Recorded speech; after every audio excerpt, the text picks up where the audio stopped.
quiero hablaros de la novia, quiero hablaros de la esposa, quiero hablaros del novio, de la boda y todo esto. Y después decía, antes cuando estaba orando me vino, digo, oye, qué causalidad que la pastora y su esposo están justo de viaje de aniversario, de bodas. Pero no lo había pensado hasta ahora, ¿vale? Esto el Señor me lo habló el domingo pasado y desde entonces estoy ahí y es la palabra que preparaba hoy. Y fue pues justo cuando vi esta telita blanca que veis aquí y la miraba y el Señor me decía, hay tantas cosas proféticas aquí en la iglesia, tanto simbolismo y tantas cosas, pero yo no había pensado en esto, no lo había visto así y el Señor me lo hizo ver así. Esto es un trozo de un velo de una novia, concretamente, bueno, fue de Noé. Cuando ella se casó, le cortaron, cuando le arreglaron el traje y tal, un trozo del velo que sobraba, pues le dijo la tela, dice, doña, yo me lo llevo, dice que seguro para algo no servirá. Ella siempre guarda telas y trozos para sus decoraciones. Y ella hizo este centro, nuestra pastora hizo este centro de flores precioso y puso este trocito aquí. Esto es un velo de una novia. Y a mí me hablaba el Señor mucho, no es cualquier cosa, no es una casualidad que eso esté ahí, porque representa el velo de la novia. Y el Señor me llevaba a pensar en esa novia, como iglesia, que somos cada uno. Amén. Y yo leía y estuve buscando, y claro, nosotros pensamos en el novio, en la novia, en la boda, a día de hoy, actualmente, ¿no? Como suelen ser las bodas, como suele ser el noviazgo y tal, pero me he ido a las bodas de los tiempos en el que el Señor vivió, que es cuando Él habla en la palabra, el Señor habla de la novia, de la esposa, habla de las bodas, siempre el Señor ahí en esos términos. Entonces yo he querido saber cómo eran en aquellos tiempos las bodas, no tal y como nosotros a lo mejor tenemos el concepto, ¿verdad? Para entender el porqué el Señor en muchas partes de la palabra nos habla, nos compara con la novia, nos habla de bodas y tal. Y buscando he leído cómo eran las bodas en aquella época y resulta que el muchacho cuando se enamoraba de alguna chica tenía que ir con su padre, era un protocolo todo, ¿vale? Era todo un protocolo, desde que el muchacho tomaba la decisión y pensaba hasta que llegaba el día de la boda, tenía todo un protocolo y era que el muchacho tenía que ir con su padre o su representante, digamos, si él no tenía a su papá, no, pero normalmente era el padre, ¿no? El que lo apadrinaba, el que lo cuidaba. Con su padre iba a casa de la muchacha que él quería tomar por esposa. Cuando él iba a la casa, estaba allí el padre de la muchacha y ellos hablaban y era como un trato que tenían que hacer. Él iba a pedirle como, bueno, en la cultura gitana se sigue haciendo, ¿no? Lo que le llaman la pedida, ¿no? El padre va a casa del padre del novio, va a casa de la novia y va a pedirle a la muchacha para su hijo, ¿no? Pues algo así parecido, ¿no? Él iba con su padre, el hombre, el no muchacho, digamos, el novio, iba a casa del padre de la novia a pedirla a esta muchacha. Entonces, para que eso ocurriera, para que el padre se la diera en matrimonio, tenía que darle algo a cambio, lo que se llama, y todos conocemos, como la dote. Hasta hace muy poco, no lo sé, en los pueblos, sobre todo pequeños, yo sí recuerdo de cuando escuchaba a la gente que se casaba, la novia tenía que llevar la dote. Lo que pasa es que las madres, pues en nuestra época de jovencitas, pues las madres iban guardándole a la muchacha, aunque no tuviera novio, pero cuando ya eran mocitas, como se suele decir, cuando ya eran mocitas, las madres, no sé si vosotras conocéis alguna o en vuestro país se hacía así, pero aquí en España las madres hacían eso. Hoy día ya no, hoy día es todo a base de la cuenta del banco y se compran las cosas y así. Pero era bonito, la verdad, yo lo recuerdo, incluso yo, cuando nosotros nos casamos, había un baúl que nos dieron cuando teníamos la tienda de muebles, que ese baúl sigue estando ahí, y yo en ese baúl fui guardando cosas, guardaba un juego de sábana, que sí, un juego de toallas, que sí, y fui guardando como, oye, esa era mi dote, ¿no? Lo que yo llevaba para cuando me casara, ¿no? Y antiguamente las madres hacían eso, ¿no, Magdalena? Usted es más mayor, ¿verdad? Iban guardándola a las hijas, aunque no tuvieran novio, pero algún día se casarían y tenían que llevar su dote, y la dote era eso, juegos de sábana, juegos de toalla, las sartenes, todo lo que conllevaba una casa, ¿no? Pero en esta época, en este tiempo en el que el Señor pues también era económico, era una dote económica. La cultura árabe, sobre todo, es el oro, llevan mucho oro. La novia tiene que llevar, cuanto más oro lleven, es como que más valor tiene, ¿no? Y van todas ellas, pues la madre le va guardando mucho oro, muchas pulseras, collares. El día de la boda se lo colocan todo. Van todas con un montón de collares. No sé si habéis visto alguna vez una boda de estas árabes, pero suelen ir así, por lo menos antiguamente, con muchos oros y con muchas cosas. Pues bueno, en la época del Señor, en estas bodas, el hombre iba a la casa, como os decía, con su padre a pedir la mano o a pedir a esta muchacha por novia, y entre los dos padres llegaban a un acuerdo con la dote. El padre de la novia decía, me tienes que dar, pues bueno, en aquella época tantas cabras, tantas ovejas o tantos camellos, y llegaban al acuerdo de la dote, pues decían, vale, pues sí, ya hay un acuerdo, hemos llegado al acuerdo. El novio, dicen que cogía una copa de vino y se la ofrecía a la muchacha. Bueno, el muchacho todavía no era el novio. El muchacho entonces, cuando ya habían llegado a ese acuerdo, dice que cogía una copa y se la ofrecía a la muchacha. Si la muchacha cogía la copa y la bebía, era que lo aceptaba al muchacho. Si no se tomaba la copa, ella podía rechazarlo. Creo que no habría muchas que lo rechazaran, porque en aquella época la cultura era como que, bueno, ha venido y tenían que respetar eso, ¿no? Pero bueno, la muchacha si tomaba la copa y la bebía, pues era que había aceptado al muchacho. Si ella lo aceptaba, ¿veis? Todo el protocolo que llevaba esto, si ella bebía la copa era que había aceptado, entonces ya había noviazgo. Entonces el muchacho se iba, dejaba a la novia allí con su padre en la casa, él se iba con su padre a las tierras del padre donde ellos vivían, y en el mismo terreno donde vivía el padre tenía que construir la casa, donde él iba a vivir con esta muchacha. Mientras ella se quedaba con su padre esperando de que él fuera otra vez a buscarla para ya la boda. Cuando ya él tenía la casa terminada, entonces él iba a por la novia. Y se la llevaba a su casa, ya tenían su casa en el terreno del padre y ya allí sí había boda. ¿Vale? ¿Lo entendemos? Hasta ahí era todo un protocolo. Imaginar ahora que tuviera que ocurrir, ¿vale? Si hubiera tenido que venir, llegar al acuerdo con la dote, hacer la casa. Estáis solteros todavía, creo, ¿no? Estaríais solteros todavía. Ya las cosas han cambiado, la cultura ha cambiado, pero en aquellos tiempos, tal cual os cuento, era así como se llevaba a cabo hasta que se realizaba una boda. Mientras la novia, por supuesto, se preparaba, estaba preparándose para el día de que él viniera a buscarla. Ella ya se reservaba, ella ya estaba allí con sus padres para que el día que él ya hubiera terminado la casa, viniera a por ella y entonces ya había boda y ya ellos pasaban a ser una familia. ¿Amén? Pues yo he querido llevarme todo esto a lo que es la palabra del Señor, porque decía, bueno, Señor, ¿por qué me hablas ahora de todo esto, de bodas, de novios, ahora no hay en mente ninguna boda, no hay ni noviazgo en la iglesia?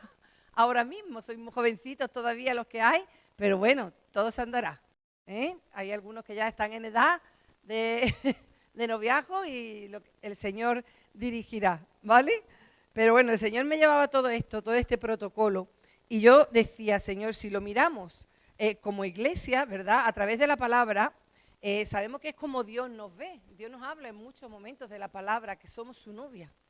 ¿Lo sabemos? Todo, ¿verdad? Para los que no lo sepáis, en la palabra el Señor habla de su iglesia como la novia. Nos vamos a ir porque el Señor así nos escogió a leerlo, todo lo que vamos a estar hablando esta mañana, queremos que lo contrastemos con la palabra porque es lo que debemos de saber.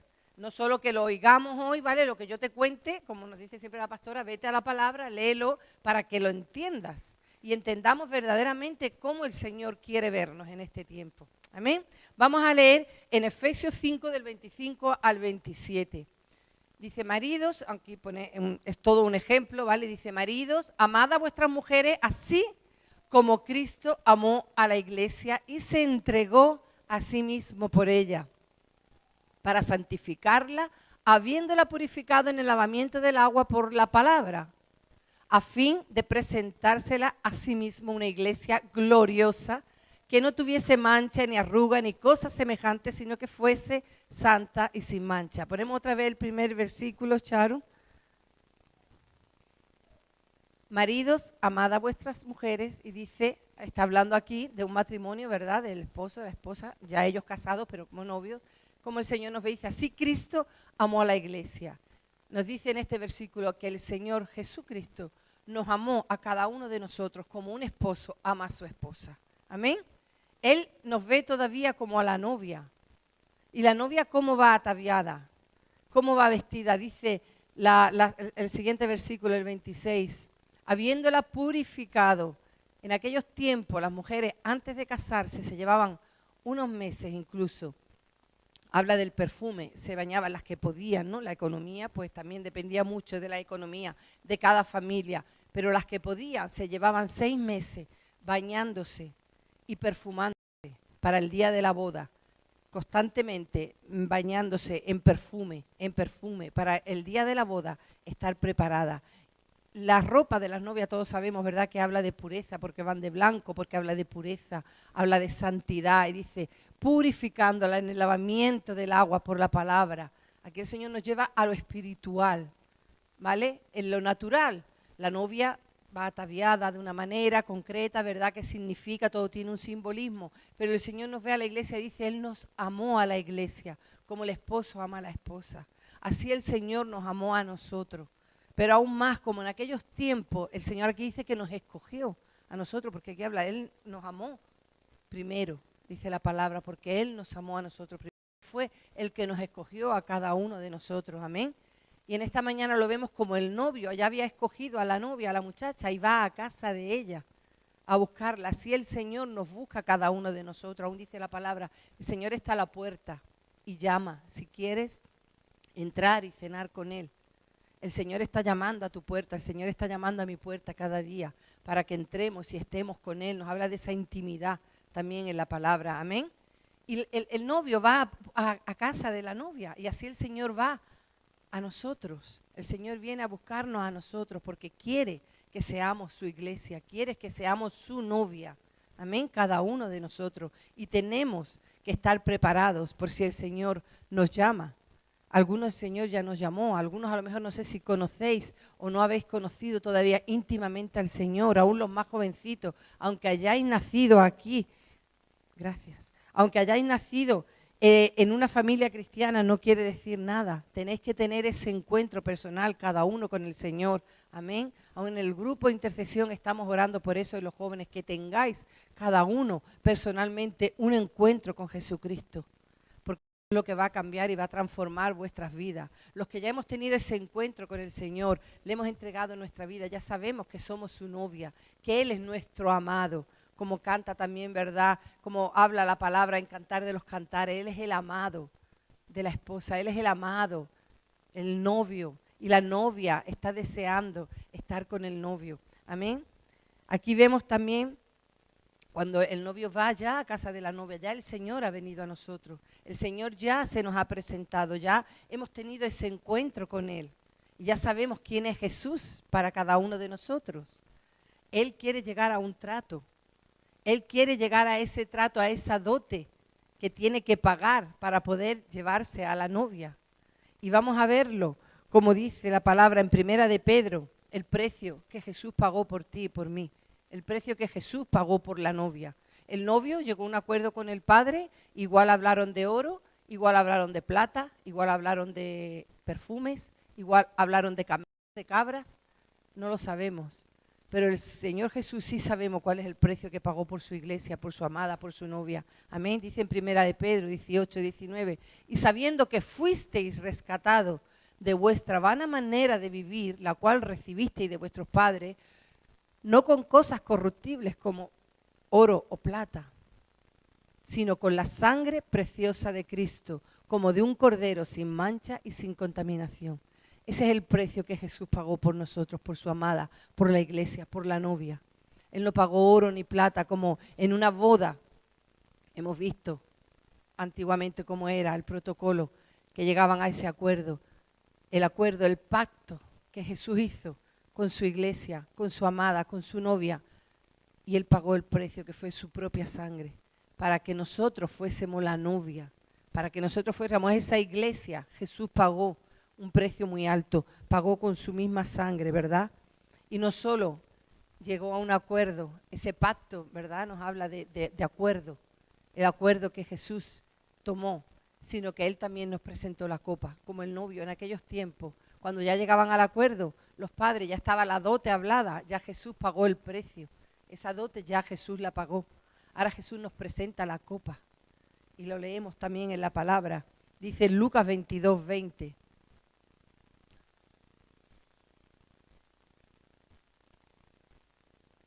De igual manera, después que hubo cenado, tomó la copa diciendo: esta copa es el nuevo pacto en mi sangre que por vosotros se derrama. ¿No os parece hermoso que Jesús mismo hace un pacto con su iglesia y dice, tomó la copa y él derramó su sangre? Esa copa es la que el novio le entrega a la novia, por si la novia la acepta, ya son novios. Jesús se presenta a nosotros y Jesús hace un pacto contigo y Jesús hace un pacto conmigo, con la iglesia, con su novia. Jesús quiere hacer un pacto contigo y en este día te está invitando. Jesús se ha fijado en ti, Jesús se ha enamorado de ti y ha hecho un pacto y Él quiere pagar el precio. Y el precio es su vida, el precio es su sangre. Pero en ti está, como la novia en aquel tiempo, tomar la copa y beberla o rechazarla. A veces, hermanos, hacemos eso. El Señor se nos presenta, el Señor nos da la oportunidad. El Señor nos ofrece la copa, su sangre, su vida, que Él pagó ese precio y Él la derramó y nosotros lo rechazamos. No nos interesa, no queremos esa copa, no queremos tomar ese vino, porque sabemos lo que eso supone, un compromiso. La novia sabía que si tomaba la copa, tomaba el compromiso de apartarse y quedarse en su casa hasta que él volviera por ella. Y se tenía que quedar ahí y estar preparándose con todo lo que eso conllevaba. También era otro protocolo, la preparación de la novia.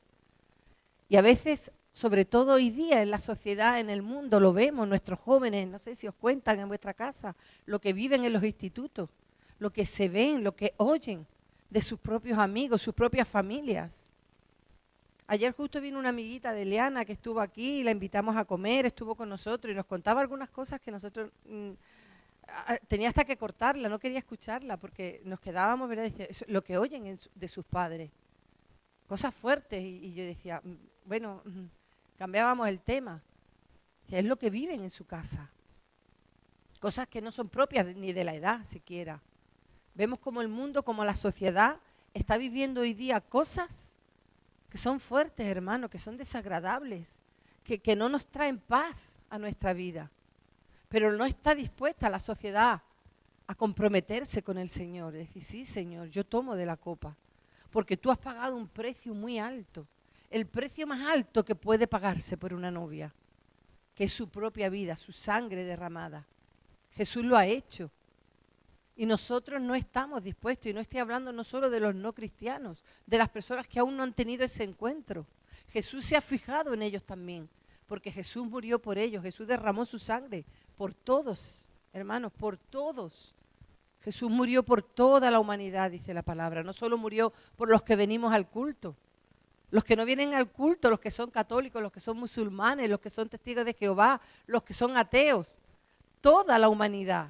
Todos, por todos murió Jesús, se enamoró de todos, porque somos su creación y a todos nos ama por igual. Pero no todos estamos dispuestos a tomar la copa y coger el compromiso y decir, sí, yo estoy dispuesta a beber de la copa y me comprometo a apartarme para el Señor, con todo lo que eso conlleva, a mantenernos, como dice ese pacto que Jesús hace con nosotros, y nos mantenemos en santidad, nos mantenemos en pureza, dice la palabra, aún sin mancha, sin arruga, porque es como Jesús quiere a su novia, es como cualquier novio quiere a su novia. No creo que aunque la sociedad ha cambiado, aunque todo lo moderno, aunque todo lo que queramos vivir hoy día y todo lo diferente, pero yo no creo que haya ningún novio que quiera ver a su novia con manchas, con arrugas, ¿verdad?